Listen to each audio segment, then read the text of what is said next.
Okay? So probably, since we have discussed it, we can open that one.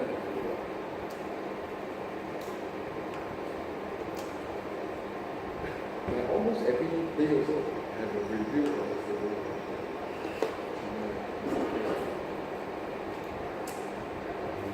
So everything you also will hear 2 times. Actually, so quite fun also lah. Okay.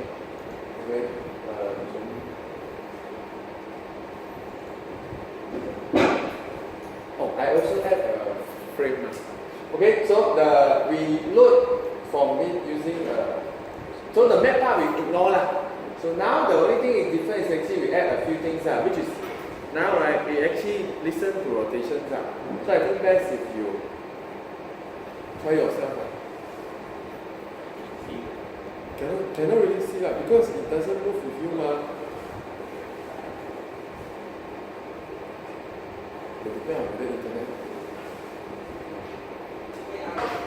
But I notice if we make it so fast it sometimes hangs a bit.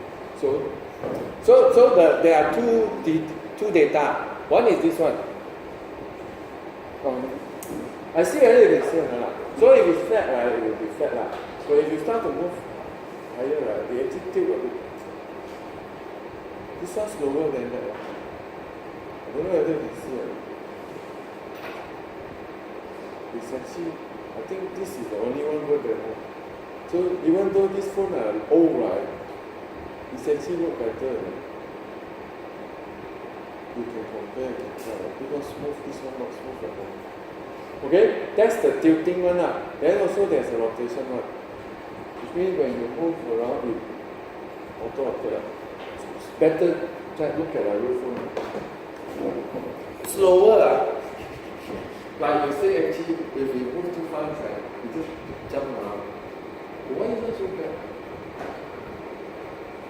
You say tilt or no, don't do flat You do too fast, you jump over the range. The tilt is very little only because the way it works is actually this is 0. So this is 90. Then this is 0. Then there's another 0. So it's always from 0 to 90, 90 to 0. So what work is actually when you move up a bit, it becomes 89 or 8. What? This is 90 this is 0 the value. So 90 go up it's about like 80 Let's say 80 So that's a 10 degree difference So I use 90 minus out this 10 degree. This is 80, this is 90. So 80 90 minus 80 we got the difference 20 This 20 is the one I tilt. But I found it too slow, so I multiply by 2. You still move too fast actually. 23 is too fast for it to react. Because the problem is actually, you look at, let's go very fast. So first is actually, in the declare, I create 2 things. One is the sensor manager, one is the sensor. Okay, this one nothing new. This one is what we saw the circular buffer. We want to do average. Okay, then we test the average Okay, so I average 5 value So first we set up the sensor manager. This one nothing new it's just a background service Then we get the rotation vector sensor based on the integer type, and then call get response sensor. You get a sensor, which is rotation sensor Then after that, on resume. Actually I didn't even want to create on resume and on stop. I just tumpang on the on start and on stop. It's the same So on start, you ask the sensor manager to register the listener. This is the listener Okay, later we go up and see. This is the sensor, the rotation sensor. And I use the game. I don't use the fastest. The fastest really will hang. Game still okay. But I think it should go down some more. Okay? Then after that you unregister the listener. Okay? Because of this listener, you have to implement sensor event listener, which actually have 2 callbacks. The first callback, I do nothing. The on accuracy change callback, no need to do anything. So this one do a lot of things on sensor change. Okay, this one is what we learned yesterday, which is from the rotation vector, how you transform it to an orientation matrix on the phone. which is, repeat again lah, you need a 4x4 matrix, so 16 value, and then you get the rotation matrix from the vector which is in the callback event. The value is a vector lah. I think 5 value lah. It will know how to put in and get the rotation matrix. Then this rotation matrix is the rotation matrix on the ground. So you map it to the phone by calling remap coordinate system. So this is the original matrix. Based on the XZ is your, it's just the way coordinate works out. X and Z here means guarantee the first value is this, second value is this. Okay? The third value is this one. Okay, so now then this is the destination. So now right, this matrix will be the one actually represent correctly the orientation of the phone, but it's a matrix. Difficult for us to use also. So we transform into a vector that actually gives first value this one, second value this one. Okay? So now once settled, we now actually got the two values we have to use. One is the direction value, the other is the up down value. So this is, so it's 0 and 1 lah. So I have two buffer, right? So I just, of course when you start, right, they're all 0 lah. But once we start having value, right, I copy the third one to the fourth one, copy the second one to the third one, copy the first one. So wait, 1, 2, 3, 4, 5 now. Fourth one to fifth one, third one to fourth one, second to third one, first one to second one. Then the first one will be no, so it's actually instead of 1, 2, 3, 4, 5, now it's 1, 1, 2, 3, 4. Correct. Then you update the one, right, with the new one. So you always have the latest 5 value. Means you push out the last value and then put in the new value. This is the new value. This is actually move one step behind each. For z equal to 4, z less than 0, z minus it will be 4, 3, 2, 1. So 4 is 3. So 4 aside the 3, 3 aside the 2. You have to do this way, right? If you do it the other way, you actually just updating to the same value. So 4, the last one becomes the previous one. Then the third one becomes the previous one, then previous one, then previous one. Then the last one, right, update with the new one. Okay? This one is a bit special. Why do I do this is because, you see, the value is changing from negative pi over pi to pi, which is negative 180 degree to 180 degree. Technically. So when they change from negative, when they are changed near to the gap, right, there are sometimes two positive value, two negative value. They will average to almost 0. Start again. Some value will be, let's say 0. So 90, 180. So here 179 no problem, right? 90, 179. Now go back. 0, negative 90, negative 179. So negative 179, go a bit is almost negative 180. It's 0 Then once over it drops over, it becomes 180. Technically there's no 0, 0 is here now. So there's a jump between negative 180 to positive 180. Correct?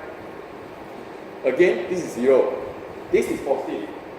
90, 180. This is negative. Negative 90, negative 180. Do you notice there's a jump between negative 180 and 180 if you move like this? Correct? You imagine what happened to our average. There will be a few positive, a few negative, some become so small. If you do again also, so there are a few points there, right? You don't want to take average also. You just ignore, like what I did.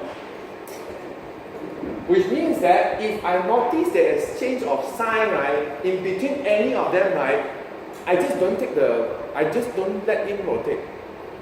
If not, you will suddenly see that actually suddenly it jumps to 0. Because positive negative, they will almost combine to 0. Even though we use 5, we make sure it does not usually go to 0 because one will be more than the other now. But the value will be messed up because you plus some of the negative, you plus some of the positive. So means that actually every time I notice that actually the two adjacent ones have different sign, right? Just ignore them, do update If you can, because you just ignore those calculations during very short transition from negative 180 to positive 180 If you don't do right, I hold it and say, why suddenly it jump? Jump to the back, which is very annoying. Of course, I don't know how Google do it. They probably have something else, but that's how I do it. So which means that whenever I notice there's a change of sign here, I just ignore. Right? This is the rest is easy. Because if you can solve, you ignore those, right? Every time you have a very fine value, right? You take average, right? Is you smooth out the movement. That's why I say it should be quite smooth out. But notice or not, it's actually hanging sometimes. It just cannot process fast enough, the calculation or the data coming in. You see? It should be, if you see actually it's in sequence move. That's what I mean. Okay? Then this is the tip. So if I make it flat, I actually kind of flat. It's only work when it's very little. Because there is a maximum of tilt angle in the Google Map also. They won't let you tilt until it belongs straight out, of course. So maximum is like 20-30 degree only. I mean 30 maybe. So it's actually only work like slightly, and then also this one slightly as well. So actually that's the speed you can move. You move one, right? You will just jump. But it still work. Because of average it will catch up with you. You jump too fast, actually you will have to catch up. You will notice actually the jump also. Why suddenly it stopped changing angle? Because the jump from negative to positive it just won't do. Study, you got your app ready. Okay, so the rest nothing this is some checking Because if you don't check for the tilt angle, right, it's only 0 to 90 allowed. So everything, if it's more than 90, I set it to 90. Less than 0, I set it to 0. And then finally, this is your bearing is the angle, so it's the azimuth. Actually, no need to it is in. It is in front. No need to cast. Not in. It is in. Why? Never mind. It's in cast also. I thought it's okay. And then because we don't, this one is target and zoom, right? I change it to actually the current target and zoom. Means actually your drag will work . You see actually so lag this one. You have to change. I mean technically, right, when you want to use this kind of curve, you cannot use GAN. You have to use the slowest one. You sometimes just cannot process fast enough. You're technically doing a lot of things inside this. If you remember when I said this is not good. Data coming in, you haven't processed finish, right? The next one coming in. What will happen? It will eventually fill up the buffer, then you got hang out this one. And this one worse than this side, which I suspect is either the rate coming in is faster here, so actually you got more hang on, which actually means high-end device is worse because a lot more data coming in really hang on. So you have to wait until it, or actually totally hang. If the data can delay, you have to find some way to buffer yourself. Okay, but that's the idea. That's how you get the. So technically, there's something much like it's actually now, right? Instead of actually doing so many things in to move the map, right? If you just move your own view, right, it will not have this problem. You imagine actually every time you move, right, the Google Map have to relearn everything again. Of course, eventually it will have problem.